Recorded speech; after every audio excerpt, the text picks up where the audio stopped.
आप वाटरमेलन का इस्तेमाल कर सकते हैं, इसमें कोई इंजेक्शन नहीं लगा हुआ है। National horticulture board of India की रिपोर्ट के मुताबिक ये सीजन है वाटरमेलन का। और मैं आपको बताते चलूं, तमिलनाडु, आंध्र प्रदेश और उसके साथ साथ महाराष्ट्र में ये फसल उगाई जा रही है। हालांकि जो food safety department Jammu Kashmir है उनके मुताबिक इसमें कोई भी आर्टिफिशियल केमिकल का इस्तेमाल नहीं होता है और वाटरमेलन का आप इस्तेमाल कर सकते हो। बाकायदा ये सीजन है और आप इस सीजन में इसका भरपूर तरीके से खा पी कर जो है वो इस्तेमाल रोजमर्रा की जिंदगी में करवा भी सकते हो और खुद भी कर सकते हो। लिहाजा इसमें डरने की कोई जरूरत नहीं है। जिन डॉक्टर्स ने ये मिस इन्फॉर्मेशन पब्लिक के बीच में लाई गई है उनके ऊपर भी कार्रवाई हो सकती है और उनसे ये जांच पड़ताल हो सकती है कि आखिरकार बिना फैक्ट्स के उन्होंने कैसे कहा कि जो वाटरमेलन है वो बिल्कुल भी जो है वो इस 2 महीने का सीजन नहीं है।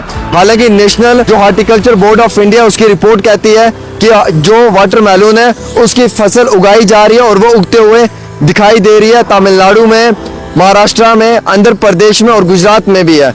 लास्ट ईयर रिपोर्ट के मुताबिक 1 करोड़ से ज्यादा की जो वो सेल हुई है वाटरमेलन की।